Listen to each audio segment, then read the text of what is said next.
Okay, hi guys and welcome to another video. In my earlier video, I introduced a Keris blade that I acquired several years ago, which was in need of a basic restoration.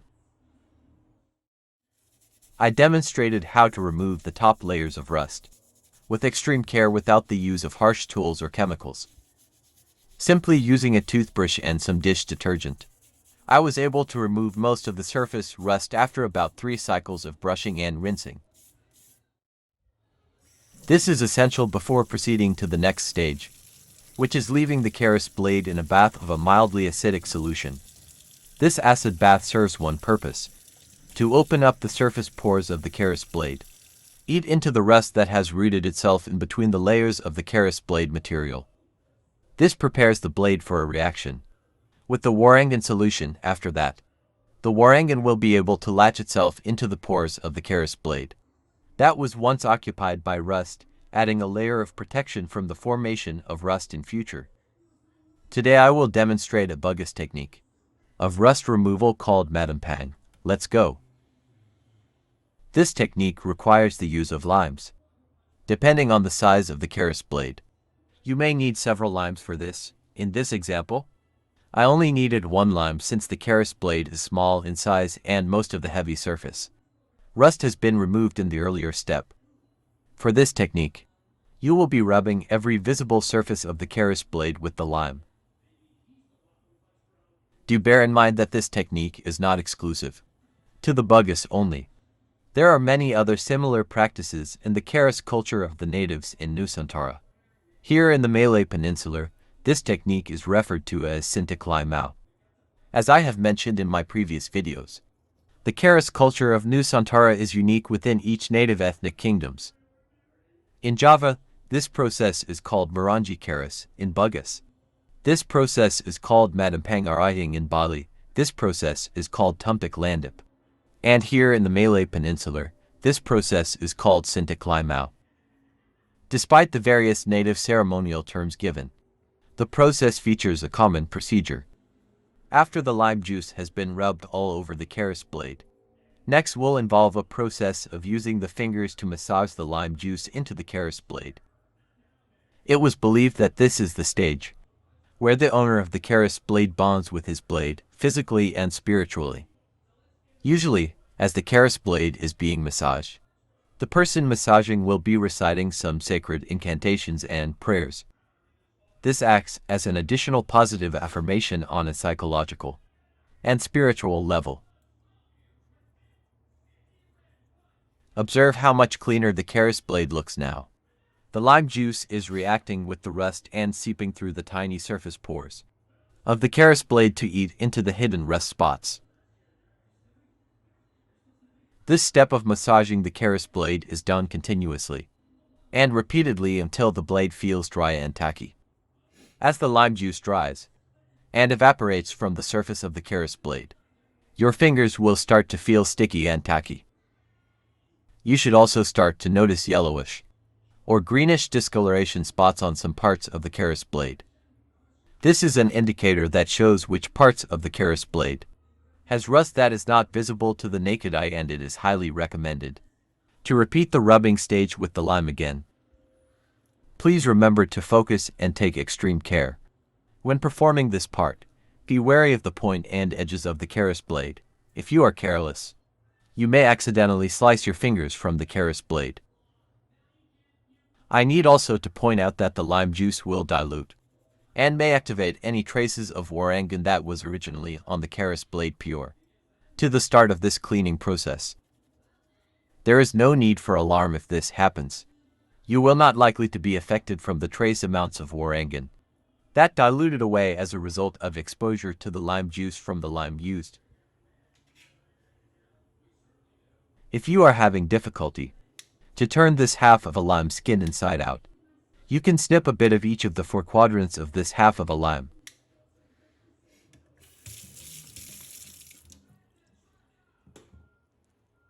Now it is much easier to turn this half of a lime skin inside out, so that it is much easier to work with. Continue to rub the spots where the discoloration appeared earlier.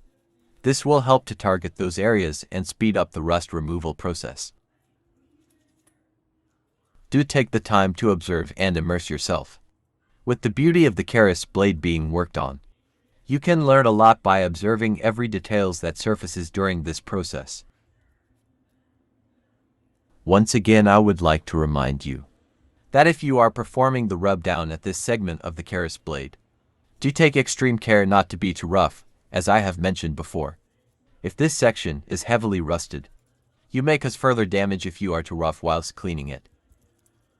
Look at how much cleaner this Keris blade looks now, as compared to how it looked at the beginning.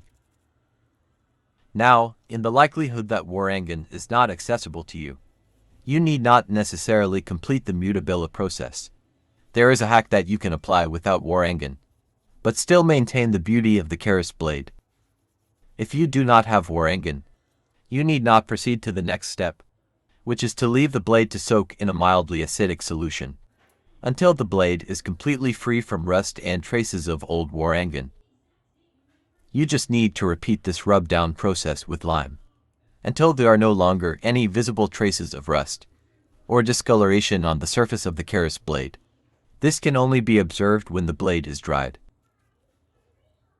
Without a doubt, it will be a painstakingly long, tedious and repetitive process, but I can assure you that your perseverance and patience will be rewarded.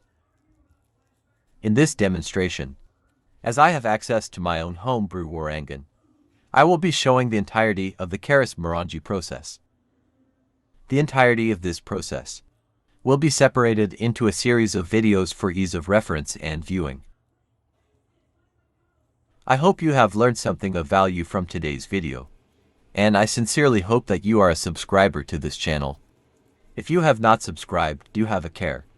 And remember to subscribe, like and share, if you would. Your support means a lot to me, and will help this channel to reach out to a wider audience, and help other Keris enthusiasts out there find this channel on their list of recommended channels, on all things Keris related.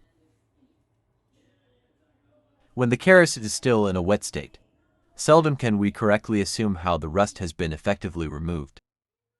It would require us to dry out the blade, for us to see how well we have done the Mattompang process which I have demonstrated today. So now we prepare for the next step, which is to rinse the blade to free it of any traces of lime juice to prevent any further corrosion from the citric acid.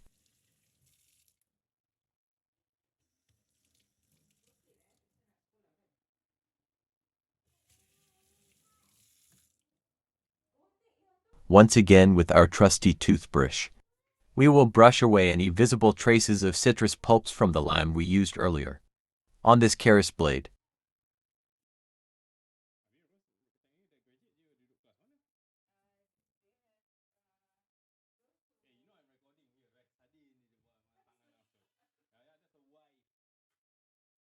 As you can see, most of the heavy rust spots have lightened up and definitely looks much better than before.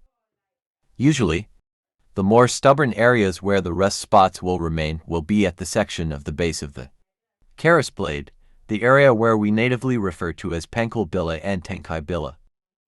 I will usually leave the blade to drip dry for a while, and inspect the blade while it is still in a semi-dry state. You will understand why shortly. Now observe what I mentioned earlier in this video. The actual state of how well the Keris blade was cleaned will only be visible when the Keris blade is either dry or semi-dry. Here it is revealed exactly where the stubborn rust spots were actually hidden. To remedy this, all you need to do is rinse and brush the blade again, provided you are going forward with the mutability stage to prepare the blade for Warangan. Else, you will need to repeat the lime scrub process as we have done at the start of the video.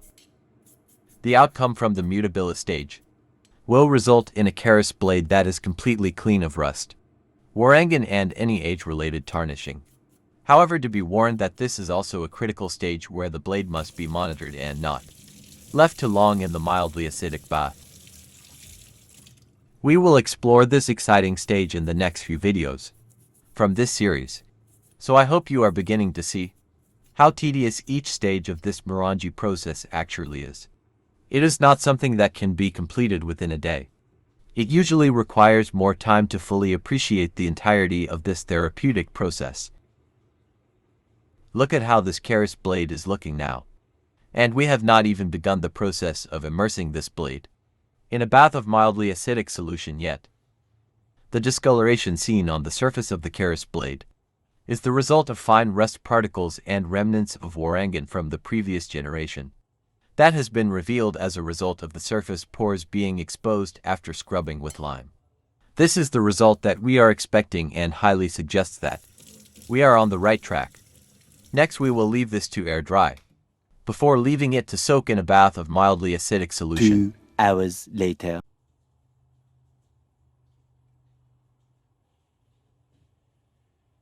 This is how the Keris blade looks like now, when it is completely dried. Thank you for watching till the end. I hope this video adds value to you and may you learn something new and useful from watching this. I look forward to reading your comments and feedback. In the next video, we will explore the acidic solution and discover what is its exact concoction that will be rendered safe for use on a Keris blade. Until we meet in my next video, stay healthy, stay safe, stay curious, and get excited for more videos to come. I'll see you in my next video.